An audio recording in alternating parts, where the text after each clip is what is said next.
Okay, so my name's Hamish, and I would just like to ask you to introduce yourself, please. Yeah, my name is Hoàng Hồng Chương. I am 18-year-old today, and I'm here to take the test. Okay, thank you. So, Chi, I'm going to begin by asking you some questions about your daily use of technology. All right. So, first things first, how often do you use a computer? I would say almost every day is greatly an integrated part of my life. I have never gone a day without using it. I use it for almost everything: entertainment, schoolwork, mostly for entertainment because my schoolwork is, well, school is still haven't catch up yet. There's still some online class I have to take, and doing alumni stuff, hosting session and all. But yeah, that's what I say I'll use my computer for. Okay, thank you very much. And do you prefer to watch movies on a computer or in the cinema? I honestly don't watch on both, but if I had to pick, I would pick the laptop because of privacy and the fact I don't have to deal with the public, because sometimes going out in public can be quite a mixed bag, you would say. Yeah. Yeah, but I would say I have to go with laptop privacy. All right, sure. Thank you. And is there anything you don't like about using a computer? Is that I have to go be in one spot, and I have this problem with my legs. I have to move around constantly, and sitting at a desk for however hour, for however long, it gets really annoying. Like my brain just like telling me to get up, time to move. But I have to sit down to work a laptop. I can't just bring that thing around, just walk around the house with that. So yeah. All right, nice. Yeah. And can you tell me, how old were you when you got your first mobile phone? How old was I? I would say 12-year-old. It was an old phone passed down from my sister. Every phone that I had since up to now was passed me down stuff. Until I was 17, then I finally got my own phone. I still have it now, still using it. But yeah. All right, nice. Thank you. And do you have any plans in the future to get a new phone? Not exactly. I'm planning to use this thing until it's completely obsolete, like completely unusable. Then I will consider switching it. Until then, I'm gonna use it until I break it. Okay, nice. Thank you. Okay, Chi, we're gonna move to part 2, okay? So right. I have a pad for you here. You can use this pen. Thank you. And your part 2 task card is going to be this one here, okay? So you have 1 minute to take some notes. Okay, Chi, I'm going to take the pen. Thank you. And can you begin, please? Okay, I would like to talk to you about my favorite spot, which is have to be my school cafeteria. A weird place, I know, but I like it because the place there have a lot of food. They have a large diversity of food, a lot of pastry, a lot of noodles, a lot of rice-based dish. It's only feel like its own shop built into a school. It also have its own eating area. It's like the shop is in this one corner, but then the eating areas also take the rest of the joy of the space.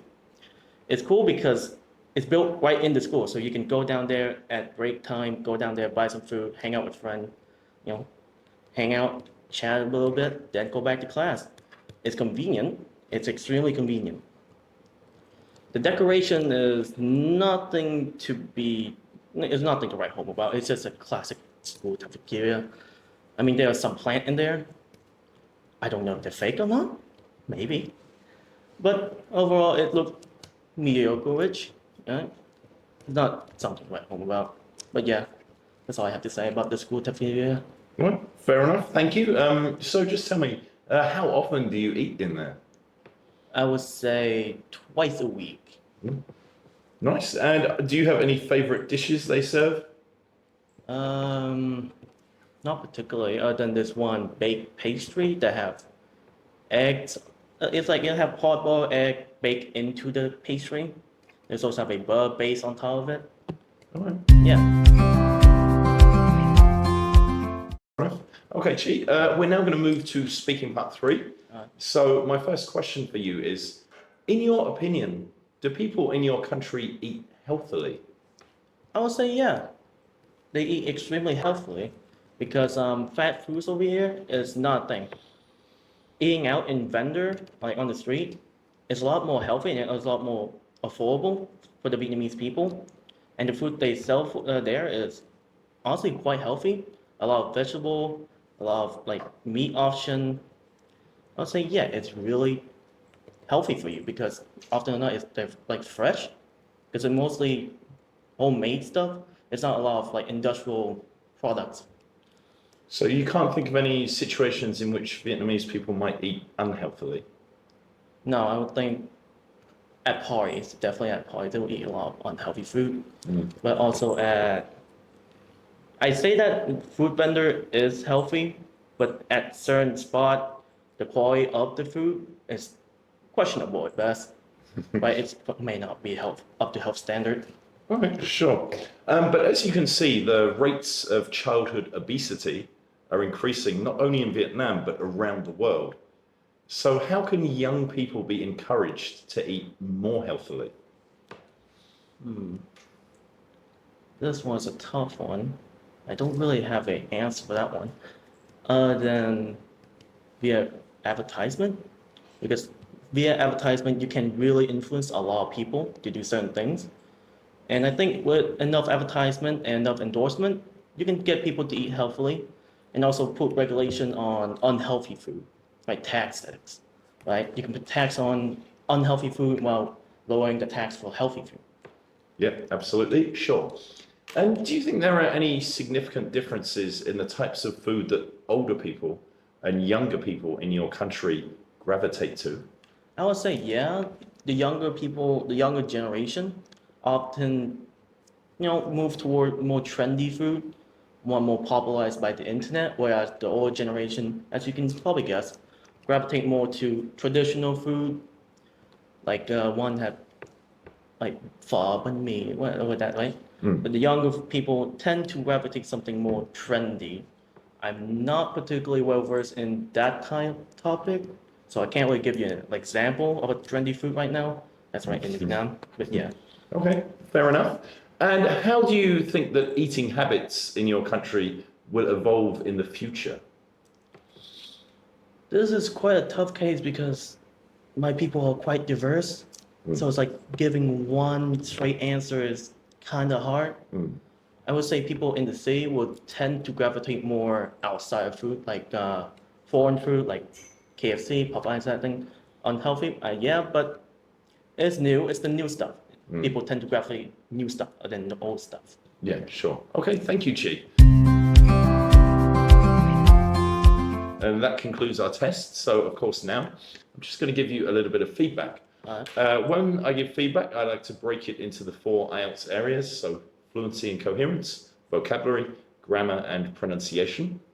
I would say your fluency and coherence is probably your second strongest area behind your vocabulary. The strengths of your fluency and coherence, firstly, are about your linking language.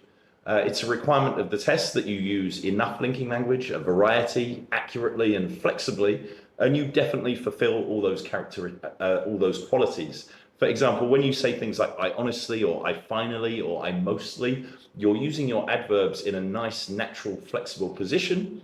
In part 3, when you're linking, contrasting ideas, using words like whereas and while, again, you're linking very naturally. So I would say your linking language is fantastic. The one thing that I could give you some feedback for the future to improve with your fluency and coherence is your part 3, because generally speaking in IELTS, not only in speaking, but also writing, we need to avoid overgeneralization. So what you told me is essentially all Vietnamese people eat healthily. I would recommend that if you believe a majority do, then you at least give a contrast of perhaps a minority who don't.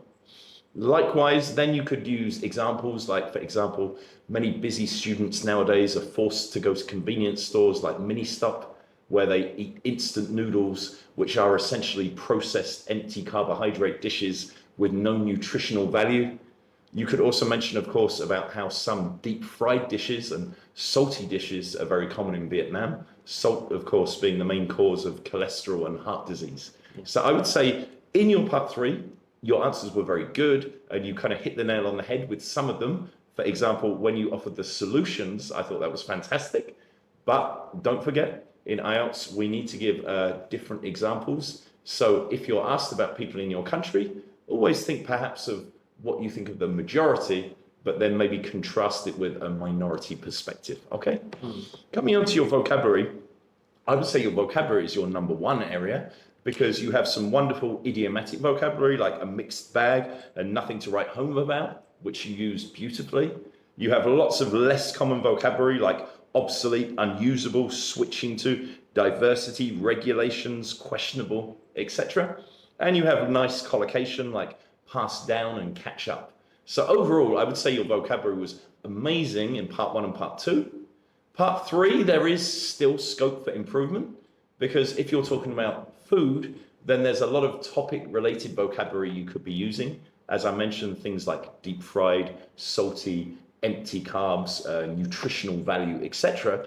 But nevertheless, I still think you did a good job. I would just say part 3 is where you have the biggest scope to show a bit more variety, okay? Yeah. Coming on to your grammar, I would say grammar, unfortunately, on the flip side, is the area you need to improve the most in the future. Now, with grammar, we can divide it into 2. We can talk about variety and we can talk about accuracy. When it comes to variety, you're actually fantastic. You have lots of complex structures. You're linking clauses beautifully. You've got evidence of past simple, future simple, present perfect, huge variety of tenses and structures. The downside is when it comes to subject-verb agreement. So, for example, you are often mentioning single nouns like pastry, but using the verb form have. For example, pastry have rather than a pastry has, okay? So the first thing with your grammar is you need to be very mindful of subject-verb agreement. For example, not it get, but it gets, not my brain tell, but my brain tells. The second aspect of grammar you need to be aware of is your noun forms, because you frequently used phrases like a lot or some, and then followed it with a single noun. So examples of that would be a lot of dish rather than a lot of dishes, a lot of vegetable rather than vegetables, many option rather than many options. So in terms of your grammar, good news, okay? Massive variety of tenses and structure. The thing to fix, to elevate your IELTS score, definitely your basic verb forms and your plural noun forms, okay? Finally, coming on to your pronunciation, I would put your pronunciation third on the list behind your vocabulary and your fluency. The good aspects of your pronunciation are you've got beautiful tone, you link your words together well when you're chunking. So when you're putting together a sentence, I can hear the strong words are important and I can hear that less important words are weaker. So good evidence of sentence stress. However, there are probably 2 things to be mindful of, okay? The first is, as I mentioned, those final sounds, because that relates to your grammar and your pronunciation. Although the good news is, in IELTS, they never double punish. So they evaluate, is that a grammar or a pronunciation issue? And they will only knock you down in one, okay? However, there was one thing that you're a little bit inconsistent with. For example, you said twice a week. And when you said twice a week, I hear the twice linking together, beautiful connected speech. On the other hand, when you mentioned years old, which you mentioned twice, unfortunately, you lost that years old, okay? So like I said, your pronunciation has many fantastic features. I understand 100%, but one thing to keep working on is a little bit more connected speech, okay? Making sure that z links onto the o, and then you have years old, okay? So in conclusion, Chi, I think you did a fantastic job today. And I would say that, you know, your score being the 7.5 or around the 8 mark would be weighted heavily on your fluency and vocabulary being the stronger aspects and your grammar being the one which requires the most improvement, okay? Okay. There we go. Lovely to see you today. Good luck with your future studies. And do you have any questions before you go? No, not exactly. All right, so you did a great job and good luck for the future, Chi. You're in a fantastic position. And honestly, like your English is good enough to work in any English-speaking environment, to travel to any native-speaking country and communicate very effectively. And that's the main goal of language acquisition, right? Yeah. Thank you. Good job.